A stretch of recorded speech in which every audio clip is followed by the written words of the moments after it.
Robert Hughes, host of the Hairdresser Strong Show, is my next guest. And I just love this guy. He's real. He doesn't get all caught up in the glitz and the glam. And if he does, whoa, he hides it well.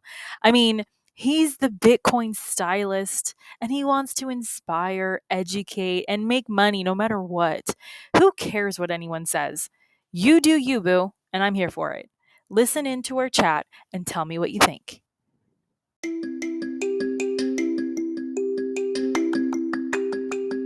Are you a beauty or barber pro looking for that push to do that thing you've always wanted to do, whether it's in or out of the salon, spa, or shop? Are you tired of not feeling good enough, smart enough, skilled enough? Are you tired of not getting a handle on your mental health, boundaries, and insecurities? I'm Christine Sherwood, the BeautyPro coach, an internationally certified coach, a salon and spa owner, and your personal Jiminy Cricket. I use my own experiences, good and bad, as a salon owner to help you be more self-aware, authentic, and forward-thinking in your approach to life, in and out of the salon. It's time to reach your version of success with the BeautyPro Coach podcast.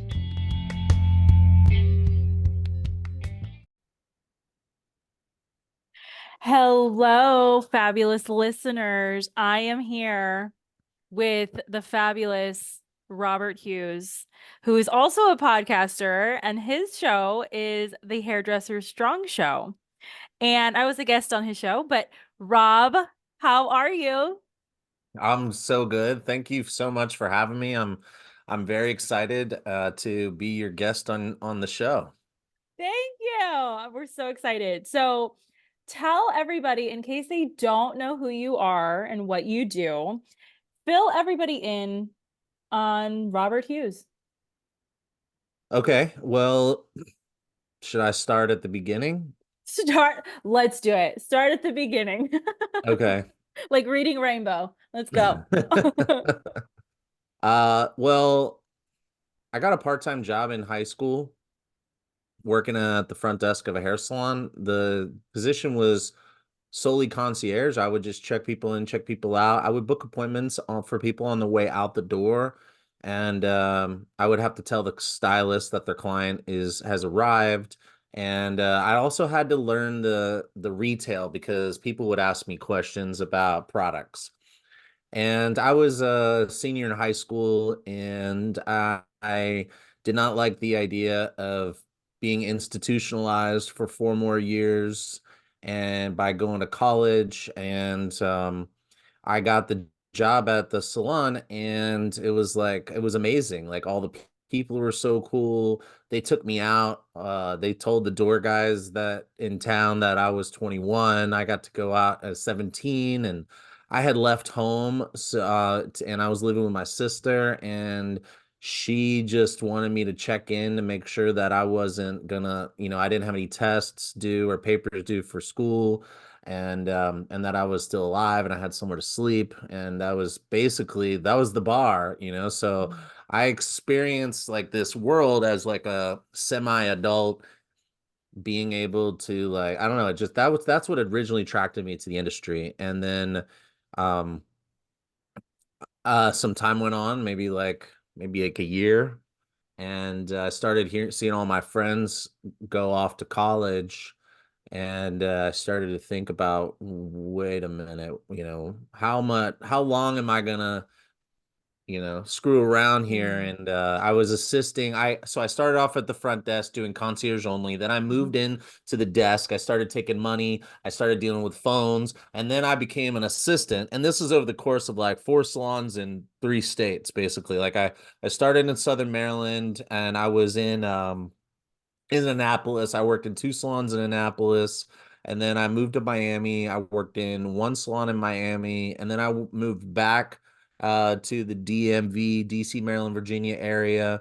And I got an apprenticeship. So it was like I had to work at all those salons before I actually started my apprenticeship. And that was a year and a half. So it was about 3 years of working throughout the salon, the front of the house, back of the house, and then learning how to actually do hair before I started taking clients as a licensed stylist. I Were these immediately, were these sorry, all Paul Mitchell salons, or were these just independent salons? You're just like yeah, following with the flow.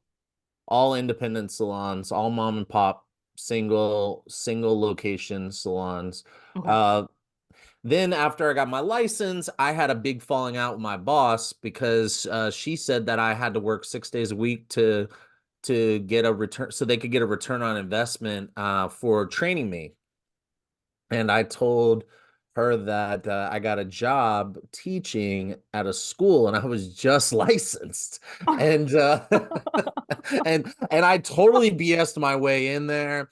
And I was told by Tanya Farrell that if she's listening, I always remember you saying, like, if you want to be good, learn to teach, because they got to answer all the questions why. You have to be able to answer Mm, people's whys, so you have to learn your stuff. And on top of that, the companies that take you in, they train you, and so you experience more training on an annual basis than any other hairdresser.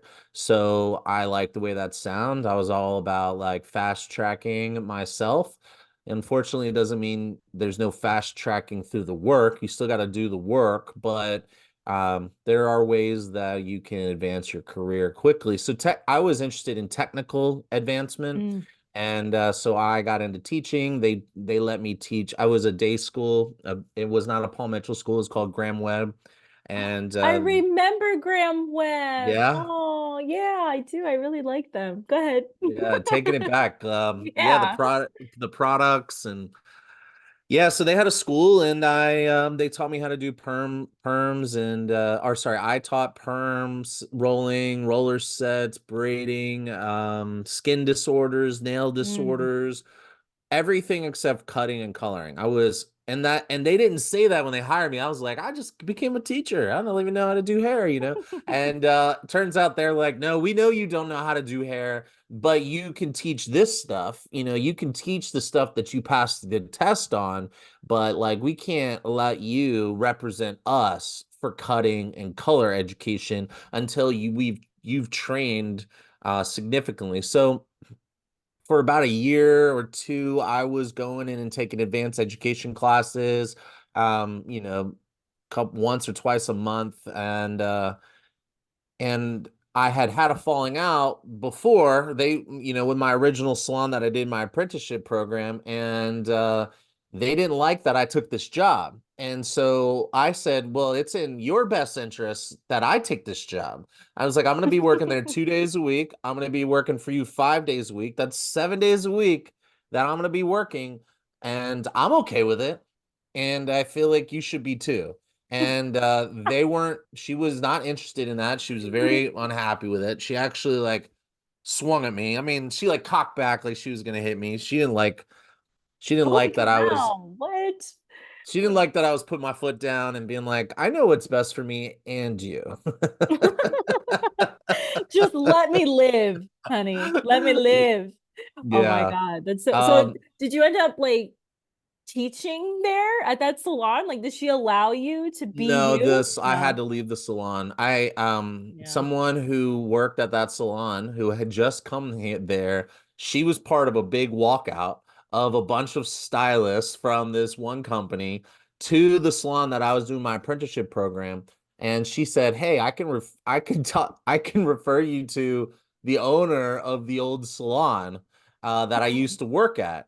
And if you want a job, because like this ain't right, like it's not like I'm trying to work 3 days a week and like play video games. I'm like Mm-hmm. trying to get ahead. I'm trying to work 5 days a week, and she's upset over the 6 versus 5 days, which I still to this day, I still think that that's a little overkill. uh Yeah. Yeah, for sure. anyway Poor anyway baby. that I got introduced to the owner of a it was like a series of connections. The woman didn't actually introduce me. The woman I was working with, she didn't actually introduce me to the owner. She introduced me to one of like their top educators, and he came over for dinner and talked to me, and that's how I got the recommendation to the owner. And the owner basically gave me everything I wanted. He said, "Oh, you teach here. It was the fact that I had put myself into these positions and been willing to like, put in the work that people now all of a sudden this guy's like he saw the value in having someone who worked at a day school, but he also had 15 locations, so he was Mm, concerned about, I mean, I only know this in hindsight. At the time I of was just course. like, thank you God, I didn't know what I was going to do, but I Mhm, knew I needed to take this teaching job. And I knew I couldn't work for these people anymore because of the way they treated me, and I knew I had to go. And it really was just like kind of like it just kind of happened. And then mhm, from there, that's really where things kind of took off for my career. I taught at the school for 2 years or so until I felt like my growth had kind of slowed down. It was like hockey stick, like straight up. Like I was growing yeah. so much, but eventually the growth slowed down. Yeah. And I decided to pivot at that point. I was teaching for the company that had 15 locations. I was teaching for the school. I was doing hair in the salon, and and then I realized it's time to move on from the school, and I started tinkering with entrepreneurship, and I started producing events where I would get like salons together and stylists to do hair on stage. And it was cool, it was fun, we made no money, it was just a Mm, lot of fun, we met a lot of people. And that's when I decided, I'm cutting a lot out here, but that's when I decided to go to school for take some business classes. And it wasn't long before I got recruited to go to another salon. And at the time, not COVID, but 2008 recession mhm, had hit, mhm, and the crash caused all of my teaching to dry up. Like because like when I stopped teaching for Graham Webb and I started teaching for this company, but I also wrote programs, and basically I was doing recruiting, going to the schools on a regular basis, talking to the students, getting them into a program that I would put them through to assess them and see if we wanted to hire them. So like all of that dried up because the owner was mhm, like, I think we're just gonna like hold off on anything extra. mhm, You can pick up some extra days in the salon to make us both money, mhm. and that was 2008. 2008 crushed me. I lost the person that I was with at the time. That relationship fell apart. I lost, so which means I had to move out. And but I was only working 2.5 days a week in the salon because I was all my other income was coming from education. And it was pretty rough. I was definitely not realizing how I was struggling with like a little bit of depression from losing all that. And I decided it was time to make a change in my life and step it up and start rebuilding my book. And then I got recruited to go to a high-end salon in Georgetown, which is kind of like the fancy area in Yeah. DC. And um, some guy was moving out of state, and he had a full book. And at the time, I think I was making like $32,000 a year, maybe 28. I think less than 40. I can't remember exactly, but they told me that that guy had an $80,000 W-2, and I was like sold. Like I'm like this is gonna. I mean, one, it never forced me to deal with the darkness of my emotions. So Mhm, like that was truly like, a gift from God saying like, hey, like we got something else for you. But I realized in hindsight I never really dealt with it because that came out later in life. Um so I highly recommend anybody like, have a therapist or a coach or something like that. We talked about that in our yeah. interview, Yeah, we where it's did. like everyone needs to have somebody to talk to and somebody to like hold their hand when they need their hand held, and Mhm. kick their ass when they need their ass kicked. And 100, you know 100%. I love how you're sharing your story and there's all of this like upward trajectory and you're like going, going, going, and you're having all these different opportunities. You know, hearing it from this side, right? Not going through it, experiencing it, it's like, oh wow, it just like came to him. But when you're living it and you're like, yeah, it came to me, but there was a lot of uncertainty and it's just happening. Like you're saying, like God is just like leading the way. Like I'm just kind of here. I'm just Yeah. kind of going. So, with all of that, like, what would you say was like your biggest struggle and or your biggest failure in all of that? My biggest failure in all of that was probably, well, one, I mean, I definitely didn't deal with the loss of this relationship very well. It took about 5 years before I Mm, realized it, and we actually reconnected and had a summer where I got my closure, and that's like a whole nother story. yeah.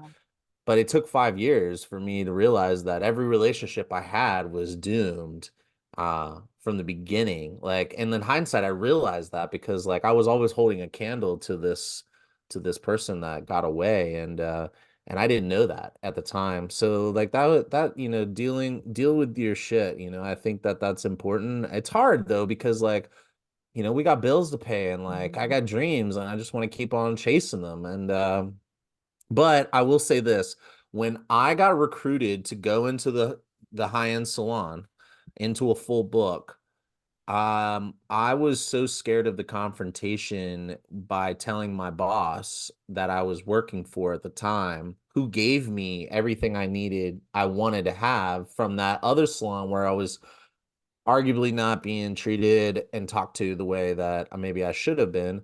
Um, that's a big mistake. Like I definitely there's a bridge there that I don't know if I could still walk across it.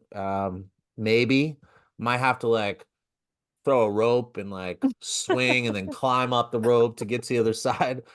But I don't know that it's completely burnt, but it's pretty bad. And I felt really, really terrible. I thought he was out of town. Maybe I hoped he was out of town. Maybe I decided that I heard someone say he was out of town, and I was like, I'm just gonna send him an email. And then he called me and was like, "What's going on?" And so that was a big mistake. And I definitely recommend people do not keep things like that and be you know, I don't know. I could have done a better job. I could have at least called him and talked to him about it. Gave him a chance to talk me out of it or counter it or wish me luck. Um, and you said my biggest failure, my what? Yeah. Yeah, yeah. Your struggle and a failure. I think Struggle, yeah. you just said your struggle, I think. Yeah. I think well, I don't know. Because like my story like that right there gets me to that's the foundation of who I am today because Yeah. from there I was at the high-end salon for 10 years, almost 10 years, and we found out towards the end of that period that the opaque practices from the boss and the some of the tactics and communication way of communicating were very effective in keeping us from discovering that when we run our own numbers that it's not just a rounding error. It turns out they were changing our compensation, a little bit at a time. Every couple years, they would raise the price like $10, but only give us like $3. And they only told us that once when I first started. And I try to bring it to everyone's attention, being like, I just started, but like they just told me that I'm getting a demotion. And they're like, what do you mean? They're like, well, they said it was 90. We're going to $100 a haircut. That $10, you're only going to get $3 of that $10. So you get like whatever your commission is on 90, which I was told it was 47%, and then 30% on the 100, or sorry, on the extra 10 to get to 100. So you get 47% on 90, 30% on 10, and that is less than 47%. And so like I was trying to tell my coworkers, it's like, you realize we're getting less money, we're getting a demotion. And they're like, no, the prices are going up, we're getting more money in our pocket. I'm like, at a lower rate, which is we're not paid by per head, we're not paid $27.36 per head of hair. We're paid 47% of each haircut, so where is, what's going on? But no one wanted to hear the new guy who thinks he's smart. And Mm. I was just like so grateful to be in this new job where I'm literally doubling my income overnight. And so I just decided to just listen to my coworkers and ignore it. And it was fine. Everything was good for many years. And then they made a fatal mistake in not staying on top of their business. They got old and they stopped being around that much. So all you salon owners out there, you better Mhm. check yourself because if you don't have systems in place for that transition, then you might get yourself caught up, and especially if you're doing something you shouldn't be doing, or you're keeping things from your employees, that shit will come out. So they had somebody left, someone moved out of town, and then at the same time, it was a colorist, and another colorist wanted to really stick it to them because he had had enough when he was like, he'd been working there for like 20 years and he wanted to take Saturdays off and they wouldn't let him take Saturdays off. This is like the epitome of old school, by the way. Like they're Mhm. like, Mhm. these guys are super, they've owned the salon for like 45 years. And everything was like work, work, work, work, work. And they made the assistants do things like go and clean their house, when if they didn't have enough work for them at the salon, and they would do it. And I mean, I was there not as an assistant, but these are the people I'm working for, and so they kept their books on a system that we could not access, and was very archaic. It was like definitely something from like one of the first original operating systems. I would be surprised if it wasn't. Um, Oh my but goodness. I'm anyway, so happy you're sharing that because that gives such a perspective that this generation of stylists, even myself, that like I knew it was that way, but the assistants would go clean their house. Are you kidding me? And yeah, so go clean out the attic. like that's crazy to me. But that is awesome perspective that these stylists need to know now, and salon owners especially, like put systems in place. You hear it all the time. It's becoming like a buzzword, but it's so freaking true. Like get yourself together, be transparent, talk to your team. This isn't communism. This is openness. Yeah. You know? Yeah, well, so basically, long story short, they lost two colorists all at once, and they are departmentalized, and Yeah. I had was able to keep some of my color clients, but they were very effective at training the front desk to tell my color clients that I'm busy or that I don't do color, and so like a year before all this went down, maybe 2 years, or maybe 3 years, I don't know, maybe even longer than that, because I had asked the colorist to teach me balayage, and I was bringing in clients, models Mm. to practice, and that happened. Maybe that was like 4 years before all this went down, because when those two colorists left, they're like, "Oh, Robert's doing color, we'll just give the clients to Robert." And I was like, sweet, like my income went up. And little did I know, God was also looking out for me here, because by not doing one, that meant that the client is my client. But if I only do one, they're the salon's client, or the client has to decide. Like if I leave and the colorist stays, they got to pick between me and the colorist. Statistics show that the majority of the time they will pick the colorist when they leave. So what I had was like a gift, because another, year or two went by, and then all of a sudden we had this slip of the tongue. The owner, I don't think he realized what he was saying when he answered the question honestly, how much do I get for this haircut? And it was 43%. And he said it's been 43% for a long time. And someone said, no, it's 47%. And he said it hasn't been 47% for 13 years. And I was like, wait a minute. I got hired 9.5 years ago. You told me 47%. He goes, no, you've never been 47%. Oh man, this is terrible. It just hurts my heart. Like, Like, what are oh, you because talking about? Are you yeah. stupid? I'm like, I'm not the one that's old, dude. Oh no. Oh no. This is what it is. Get systems. Be clear. Oh. Write it Well, and then down. also like, Oh my you God. know, I think I would like something in writing when Done. if I ever go anywhere else, or I'll just I don't know, or something. I don't know. I need to see it somewhere where I can reference it later on. But So how did the hairdresser strong show come about? Like this is all your history behind the chair, but like now let's fast forward to now. Like how did this happen? so it happened really soon after we found out that we had been being lied to or Mm, misled about our income, depending on who who's you talk listening. to? And I I myself and five other stylists and one assistant, we tried to talk to them. They refused to talk to us, and they said they tried to divide us and conquer us, and that didn't work.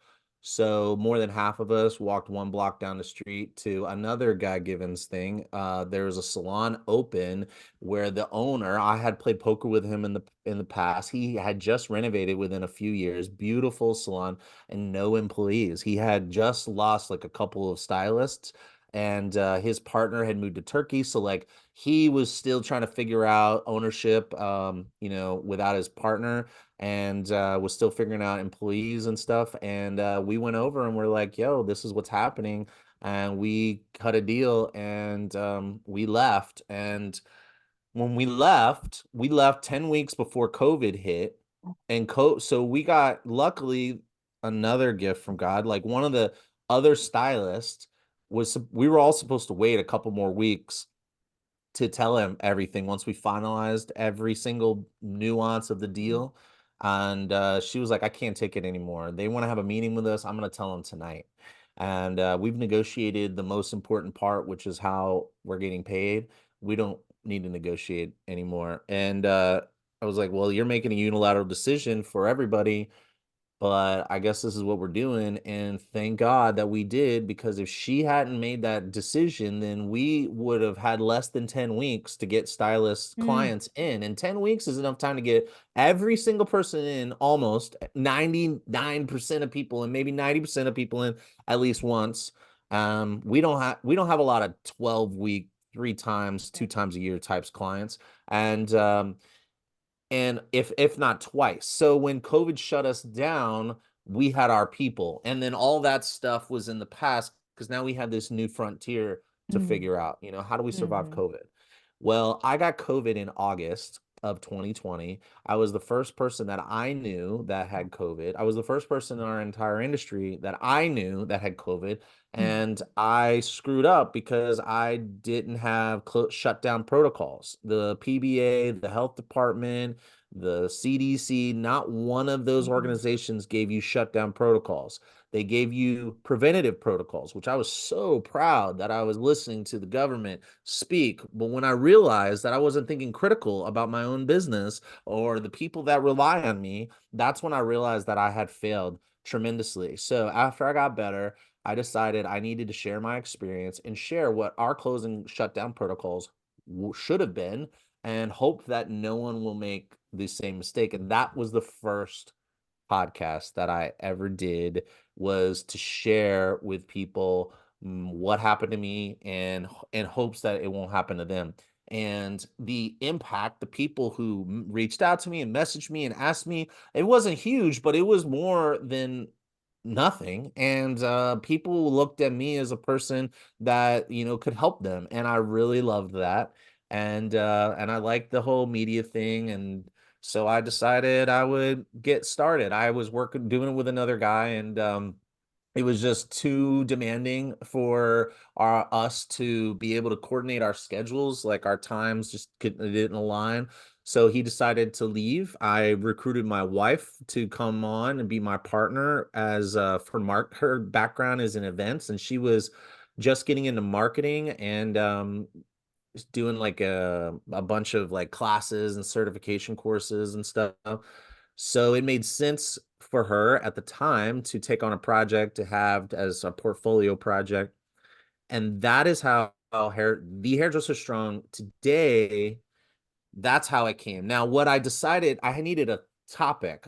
So the main topic was I was still going into schools talking to the students, but I had skipped about 8 years of talking to the students. So like I had only started talking to the students about a year or two before we left to go to the new our new salon, Mhm. and which I manage. And I was like, well, I still want to go to see the students, and the students have this huge expectation gap from the salon owners. Like the salon owners and the students are on completely different planets. Like Mhm. the kids are getting out of school and getting so disappointed with the realities of the industry. And when you go in there and you tell them the realities of the industry, they look at you like you're a bad person or a mean person. And so I was like, maybe this is the topic of the show. Maybe the at the core, my background is recruiting, it's in Mhm. education, day school, advanced academy. So like I've always been part of that process from school to salon to behind the chair. Mhm. And so I was like, why don't I just like, go in with my wheelhouse? This is like my space, and these like I like going to the schools. I like talking to the students, and I like talking to salon owners. And so yeah, I started. The first thing I did was a series, salon versus suite. I asked two salon owners, two suite owners, and two students, and two salon stylists what the pros and cons were of salon versus suite, and I ran a whole series on that, and that was received really well. And then it just kind of like it's been blowing up from here. I have to give a special shout out to Corey and Tony at Hairdresser. If it wasn't for them, taking us under their wing and helping us out. And we wouldn't have gotten some of the pretty amazing guests on our show, and they've just been very helpful in so many things. I actually I worked with them when I left that salon that my trainer cocked back like she was gonna hit me, and went to this other salon. I worked with them. They were the senior stylist when I was like a newer stylist. So we worked in the salon together, so we had that relationship. It goes relationships, relationships. I that That's is what I it. am hearing in this whole thing. I love the hair industry guys. I talk to them on threads like all the time. And I love that you guys are so connected. That this is freaking amazing. I am loving it because people need to hear relationships are everything. You cannot be burning your bridges. And salon owners, what are you doing? Like, go read the law. I know nobody likes to read and nobody likes to write anything down, but like you're really running a fine line here Oh, with all this well, hold stuff. on. Wait. So there is a new topic that I will be talking about more. I'm So excited. this is the first time I'm going to be talking about it. Oh, we Uh, got the scoop.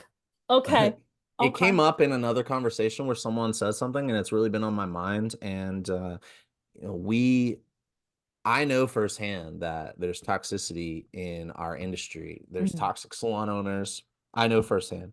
Hmm. And when I wasn't experiencing it firsthand, I saw it happening to coworkers. And maybe I didn't know what it was at the time. And Hmm.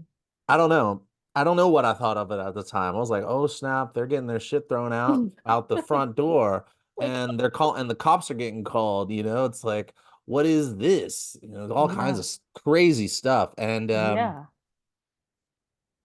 however, I want to also really say that like the world of social media is great for finding your tribe where you could talk about the things that are on your mind the most. And uh however, I think that we sometimes think that that is like pure and absolute, and that's exactly what we're experiencing in social media.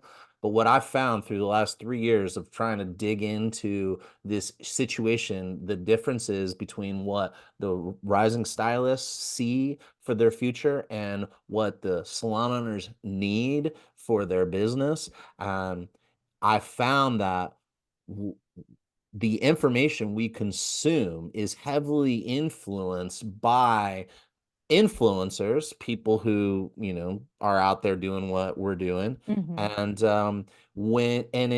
I find that the marketing funnel, the awareness, the likes, clicks, subscribe, buy now, process that we want everybody to follow on social media.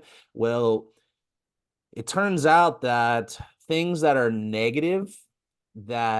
negative experience that people can drum up and be like, yeah, yeah, F that, down with that. I don't like that. Me neither. I'm a victim. You're a victim too. Mm, And it's like that kind of stuff seems to be amplified outside of reality. Like I think that it's important that everyone knows and is on notice that there are toxic salon owners out there, but so far, I can't say that's half or more of the salon owners that I've met. So I think that this whole narrative around toxic salon owners could potentially be doing a disservice to the salon owners who are mhm. trying hard, and they want to be better.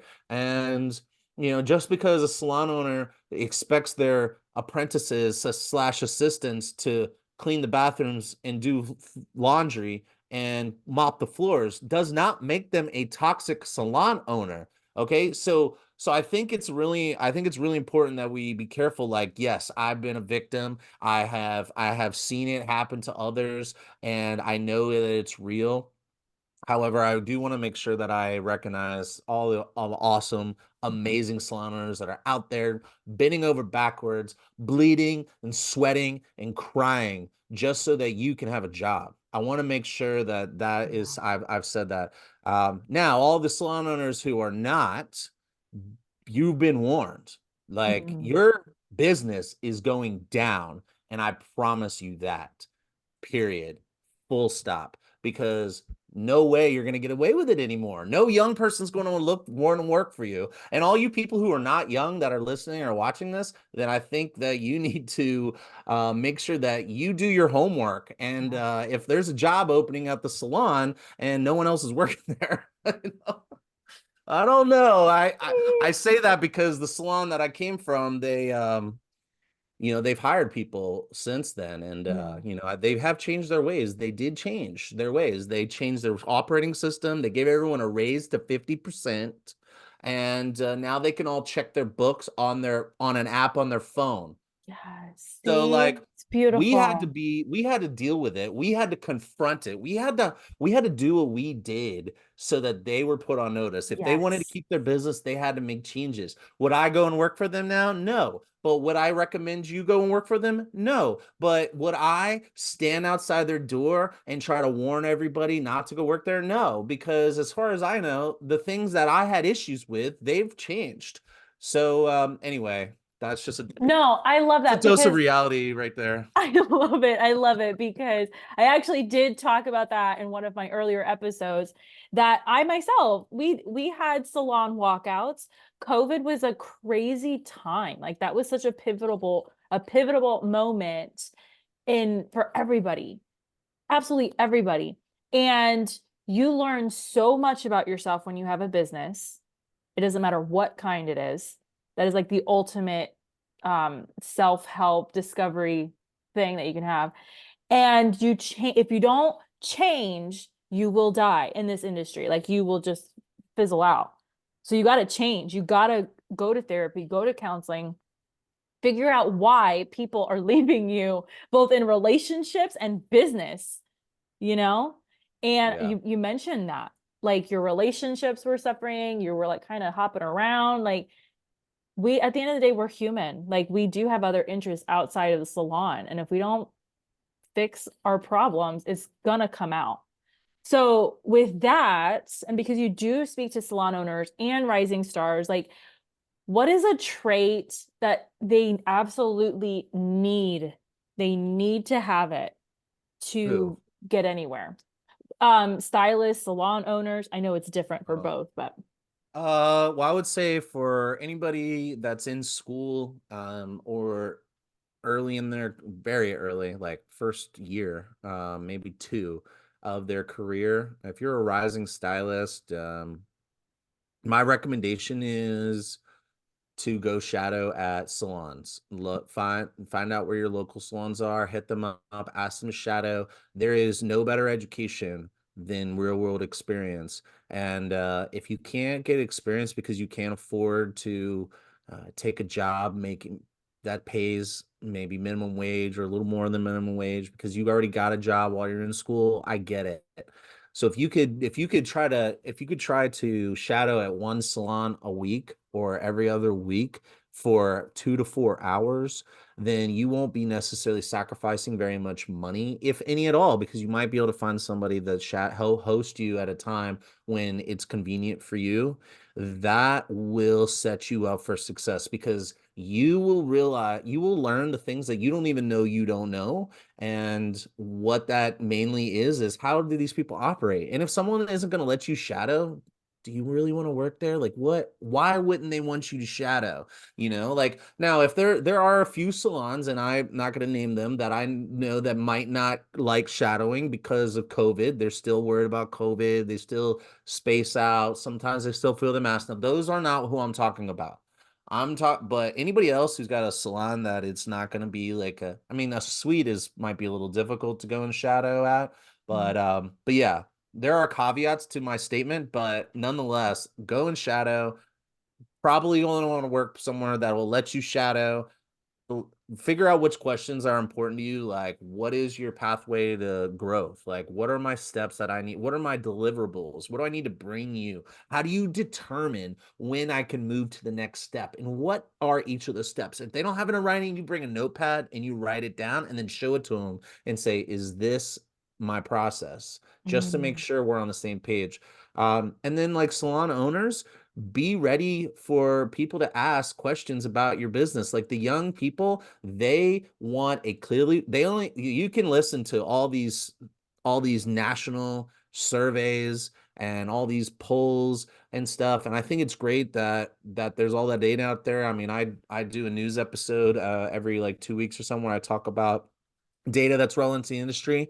But I have to say that when it comes down to it, the kids, and I shouldn't call them kids, the rising stylists that I talk to, when I press them and push them enough on what's important, it's not paid time off, it's not health care, it's not being able to like call out last minute and cancel all my clients because I need a mental health day. Like these are like the stereotypes are Mhm. that they're entitled, they're lazy, and they don't want to work hard, and they'll call out or not show up if they blink too hard.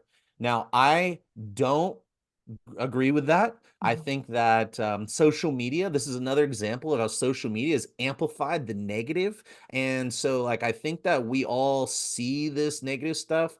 And what I've discovered is, in my opinion and experience, they want two things. They want a safe space where they can be themselves and they can feel taken care of and they can Mhm. grow, and they're not going to be exploited or discriminated against.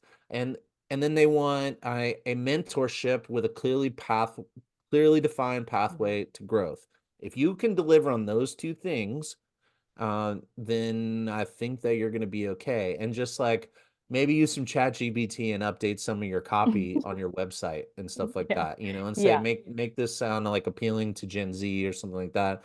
I highly recommend that. And then, yeah, I mean, I don't, everybody else, suite owners, and I think the most important thing based on all the interviews that I've done is remembering that you are by yourself and you need community, and don't Mm. sleep on community. That is the most important Yeah. thing. They seem very good about education for the most part, most of the people I talk to, but isolation is a thing that most of them complain about.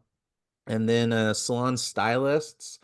Um, Salon stylist, it's like I feel like, just stay on top of your game, take care, focus on the customer. The customer experience is so important. Yeah. And that's another example of social media doesn't do a good job teaching the industry. Like, how many people how big of a narrative on social media is how amazing other humans are, and how amazing it is to work with other people, and how much I love people, and how much I love serving my customer. You don't hear enough of that. But like Mm-mm. literally, if you don't have that, you won't make the big bucks.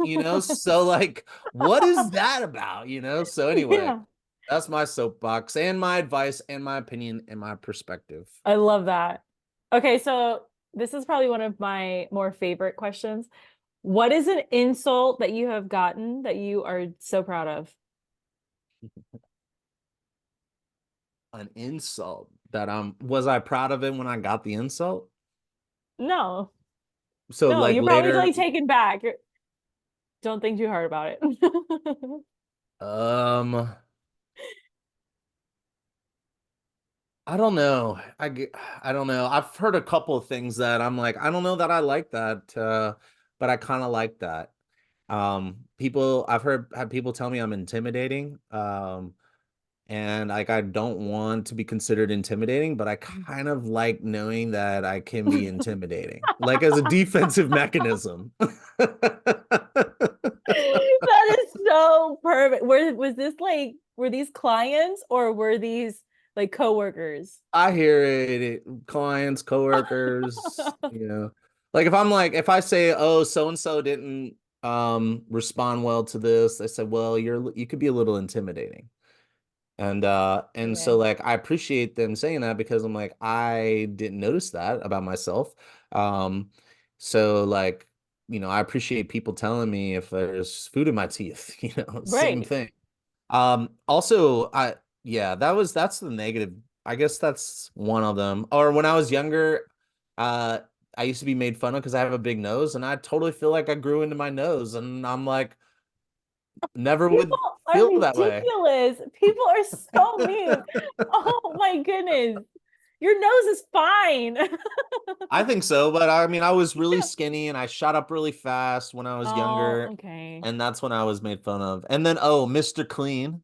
They used to call me Mr. Clean when I was younger, because I didn't like to get dirty at all. And that led to me being called Pretty Boy in high school because I used to like dress up and every single day, never wore jeans, definitely didn't have any facial hair. And Oh my goodness.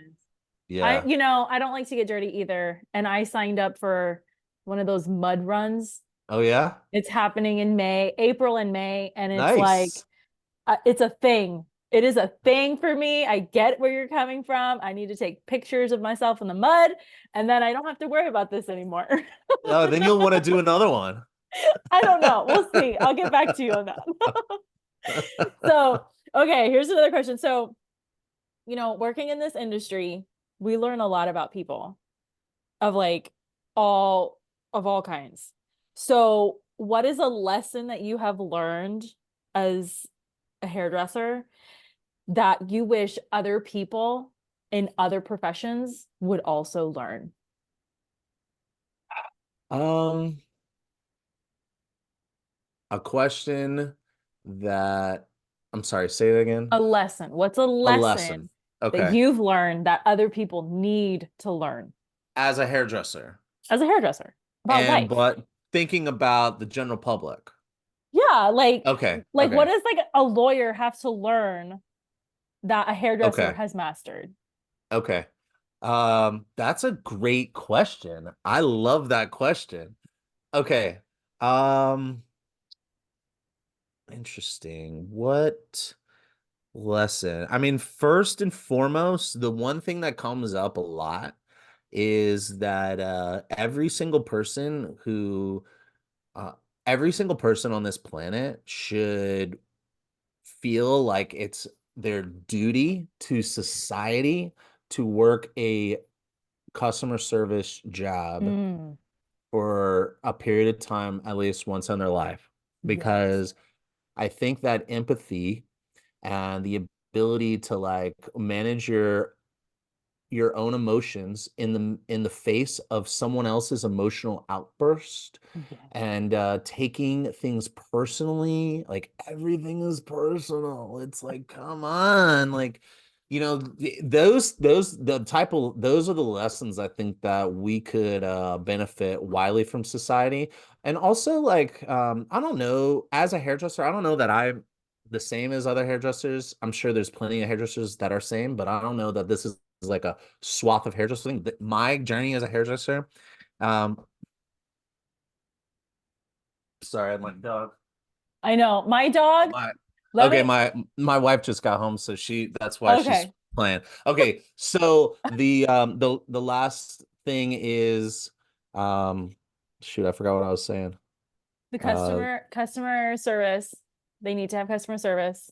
Like yep, everybody. empathy. Oh, and learning how to not argue with Oh, someone who says something that you disagree with. oh, that's such a good one. And That hold is on, such a good one. I got to tag on to that one. And not correcting people just so that you can be right. It's like, is I have the Kerastase shampoo. You mean Kerastase? It's like, and That's what? another one that you should do at the hair show. That Oh, is it yeah. Kerastase, Kerastase, or Kerastase? It's like, come on. Like, do you really feel like you need to correct people? I had a boss once, and this is one of the bosses that was at the salon that I was the very last employer that I'll ever have in terms of a salon. He said something that I'll never forget. And this is a very valuable lesson that I think every single person needs to pay attention to is sometimes when you're trying to be right, even if you know you're right, you're wrong. Mm, If you're trying to make other people wrong, if you're trying to point out, hey, everyone, pay attention to me, I'm right here. It's like that's not the person you want to be. mm, And if it is, then that's I guess that's part of the lesson that I learned is like that is no matter what you think, like that is not the person you want to be. And you should be you should be concerned with how other people view you in certain lights. You know, maybe you shouldn't be worried about everything, but I think like basic etiquette, I guess I got a lot of lessons that I've learned as a hairdresser that I think the society could benefit from. Like etiquette, like when is it appropriate to yell? When is it appropriate to like call somebody out for something? When is it appropriate to like be a little quiet? When is it appropriate to lean in and whisper to somebody? You know, when is, you know, all these things, I think etiquette is very important as well. I love that. Yeah, I agree. Okay. So, just like a side topic, what is going on with this Bitcoin stylist? Okay. What is this? I saw it Side when we top. logged in and I was like, whoa, what? So this is going to be on the show? Yes. Okay. So Bitcoin, so when I had double neck surgery, so all you young people out there, take care of your body. Get lots of sleep and because and like really focus on your posture and pay attention to Hold on. industry aligned. Let me. Yes, I They're love them. yeah, they're Gonna just great. sit up right now. Okay. Yeah. So so Bitcoin is if you read the white paper, you understand what Bitcoin is. Bitcoin is a new technology that has the ability to enable people to send money across the internet. Hmm. And that's revolutionary. Most people think that when they buy DoorDash, they're sending money over the internet. That's not what's happening. When you use DoorDash or an online payment processor, there's multiple middlemen in between this transaction. It causes costs to go up for everything. Hmm. And there's a lot of other benefits to the underlying technology. So you know, I read this. I read about a money like just like gold that no one can control or manipulate. And you know, manipulation, I'm sure some people would disagree with that word, but no one can control it. And that was appealing to me because you know like I growing up I am my father's son and my father's politics and I'm my mother's son and the politics in the house were be careful big brother, you know, watch out for the government. So I Hmm. grew up, and when I read about this, I'm like, oh yeah. And I, you know, I'm a victim of 2008 greed, you know, where I lost everything. I mean, in the beginning of my story is I lost everything, you know, and that was a very dark, bad time. And that was because of 2008. And that's actually what fueled me to go get my degree in business and then eventually Hmm. study finance. And I read up on the 2008 crash. And so, like, if you went through something like that and you heard about Bitcoin, I'd be surprised if you didn't think that there might be something there. And so, like, I just thought, you know, there's sounds like a really interesting thing. And And then I'm a poker player. And under the Obama administration, the government thought it was within their rights to restrict us from being able to play poker online. And they utilized their administrative powers to strangle out the access to the banking system for online gambling companies. It was called Operation Choke Point, and they've done it throughout the years with gun companies. You know, if the administration doesn't like gun Mm. manufacturers or fossil fuels, so they'll try to restrict their access to capital, which hurts their business, etc. It's a very effective way of like managing of achieving the results that they achieved. Well, I didn't agree with this rule that came out, so I decided I was still going to play online poker, and I was just going to use this thing called Bitcoin because it's the government can't control it.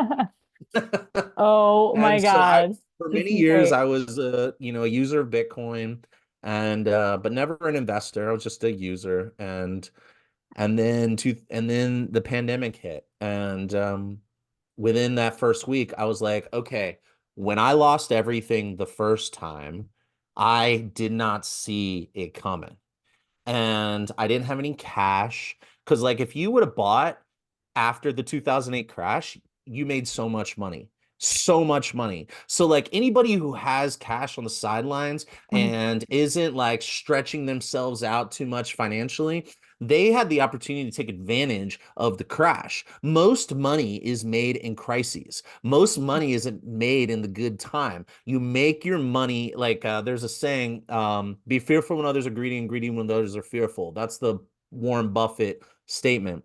So anyway, I thought, hey, this is a crisis.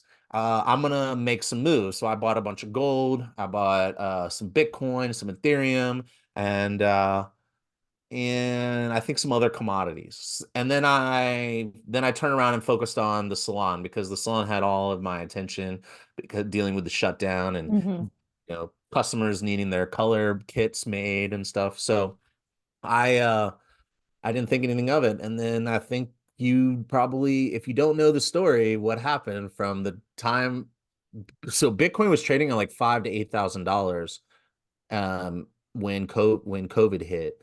And within a year, it was up to like 40,000 or something. And it eventually Okay. went up to 69,000. So that was like a 10x on money almost, Oh my depending on what you bought God. in.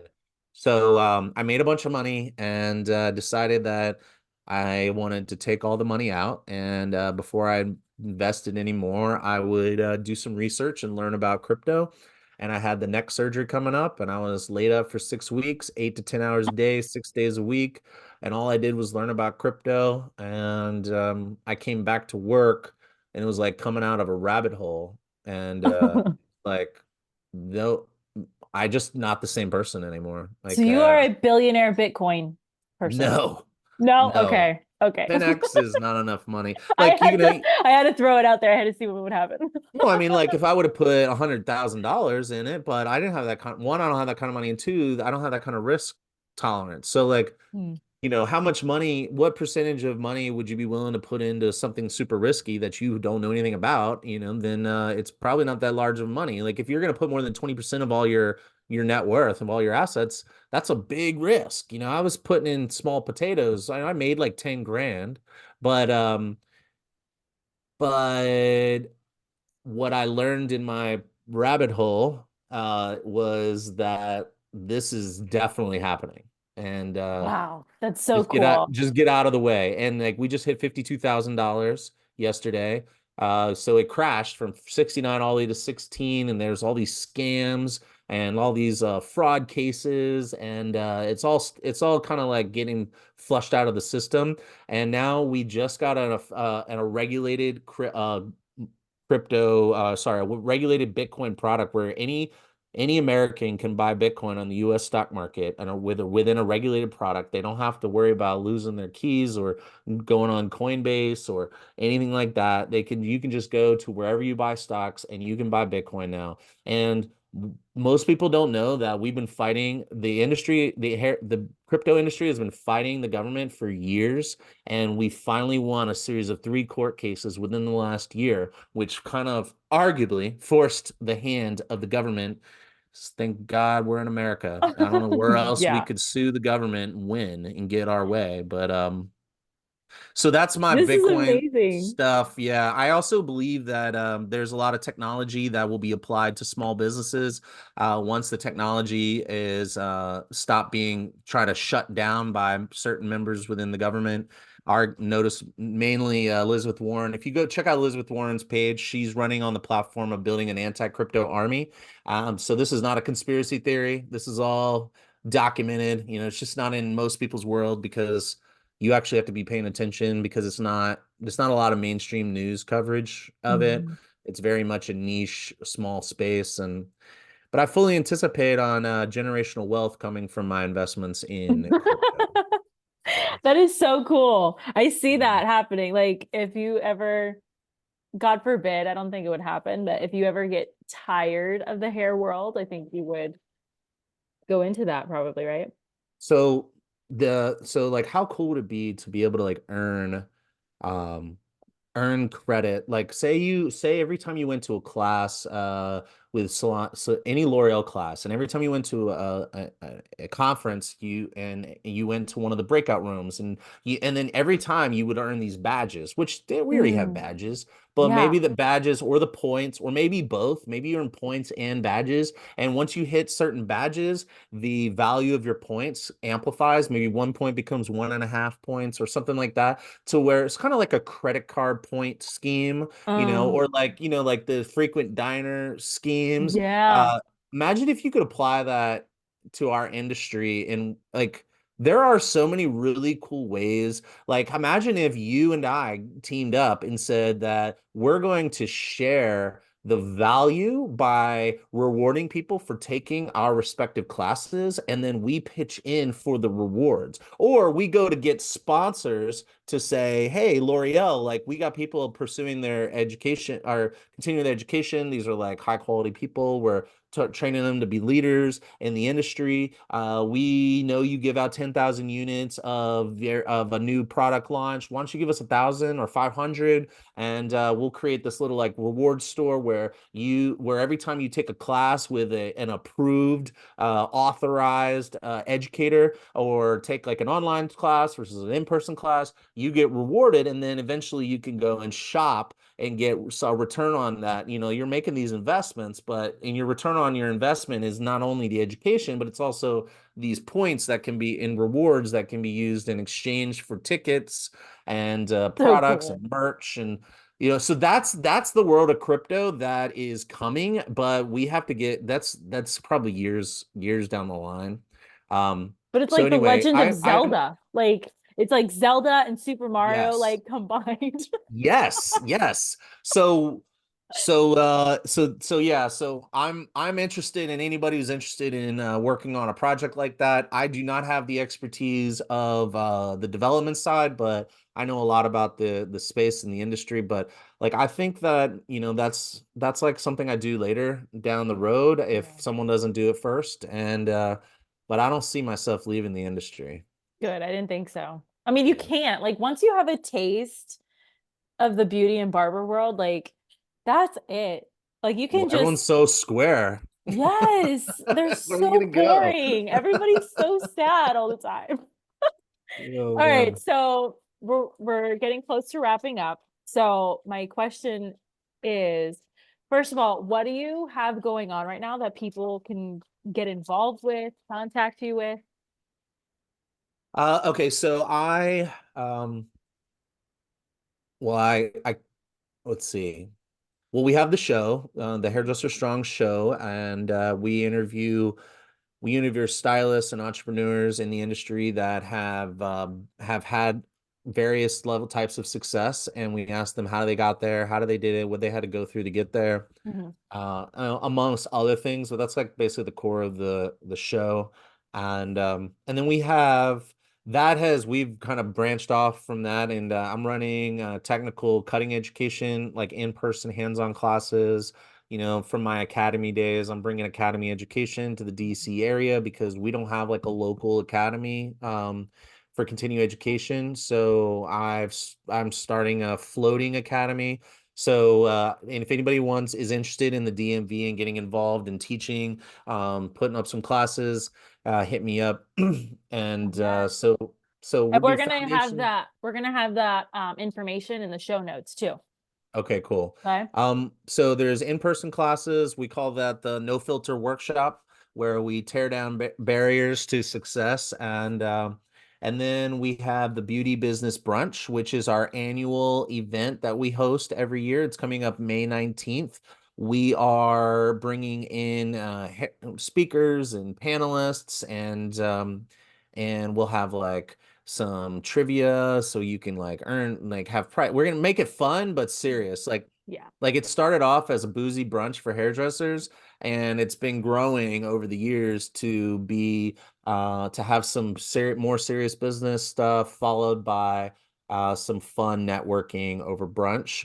And the topics range. We don't do any hair. The topics are range from business, life, and community. And so anything within that realm, we do workshops and have panelists talk about.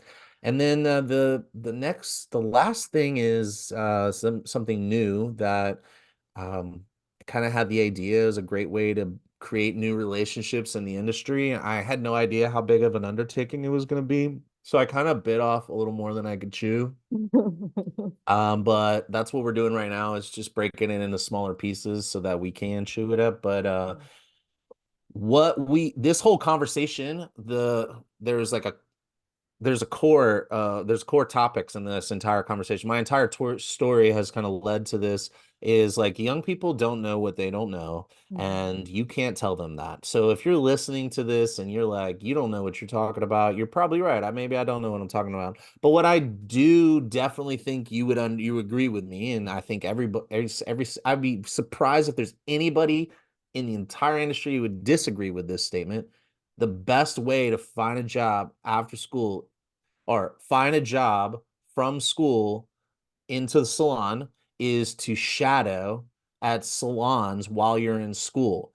You know, back in the day, it was get a job while you're in school. But the reality is that these kids have to deal with, like the younger people have to deal with inflation and cost of living. Everything's like it's a little bit more challenging.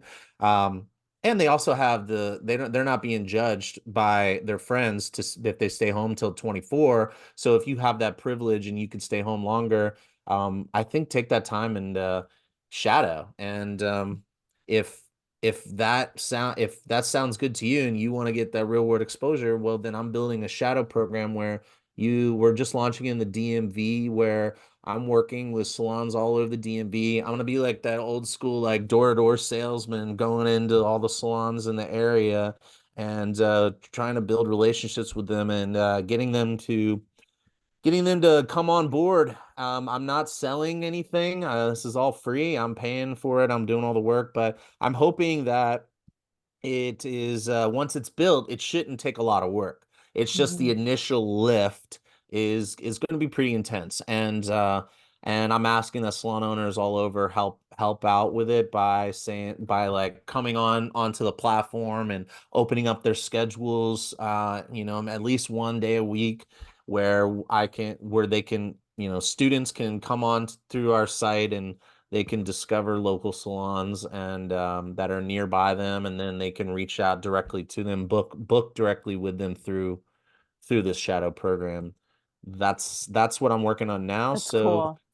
yeah, like I said, it's a lot. I'm actually tonight's meeting with Sammy is about drafting the paperwork or the language to communicate with the current hosts that have already been onboarded, to let them know like what's going on, what our timeline's looking like.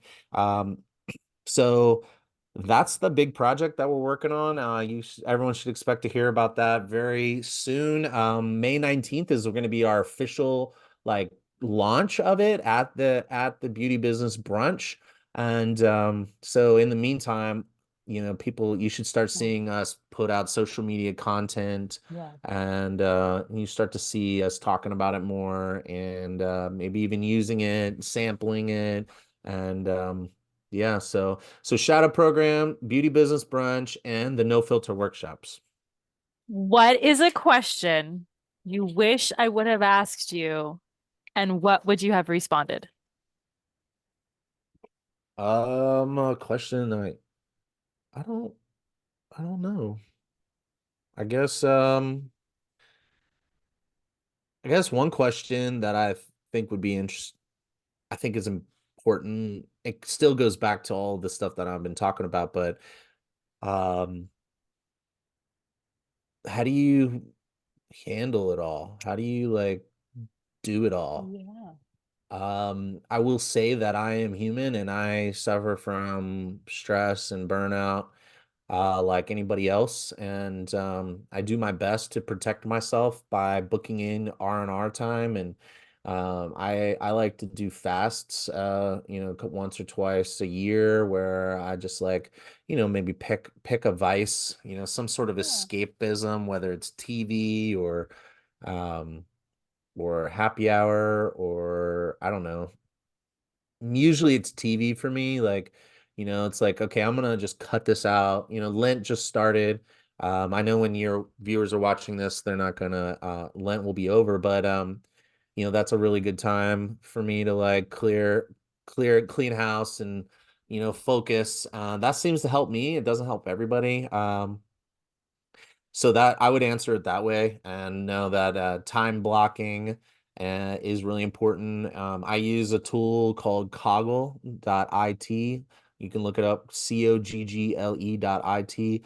It's a mind mapping software where you create like little branches, and it's like the project is no filter workshop, and one branch is this class, one branch is marketing, one branch is whatever. I was just working on it today, and like I've been under a lot of stress the last few Mm. weeks, and this mind mapping thing has really helped me really kind of expand my own understanding of all my projects.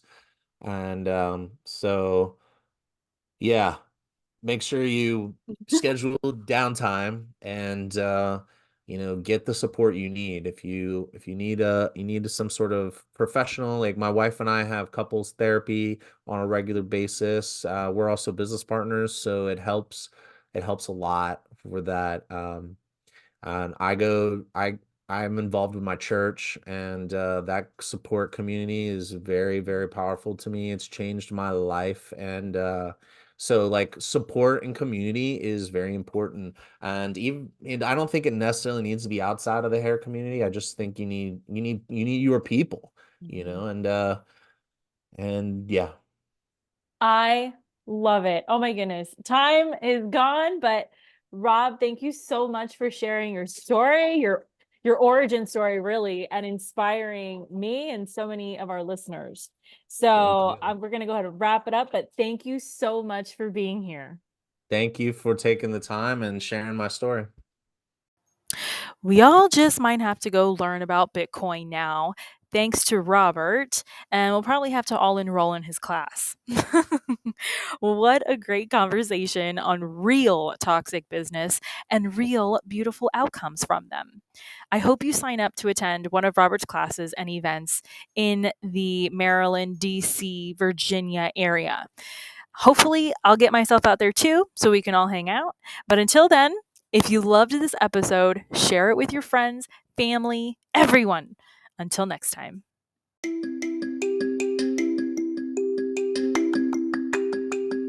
If you loved this episode, subscribe to the Beauty Pro podcast on Spotify and Apple Podcasts so you never miss an episode. Don't forget to leave your reviews, stars, feedback so I can continue bringing the content you deserve and want most. Your feedback fuels this podcast. The more you give, the more you get back. You can follow me at The Beauty Pro Coach on Instagram and Facebook. Want to contact me directly? Email me at befree@goldentruthcoaching.com.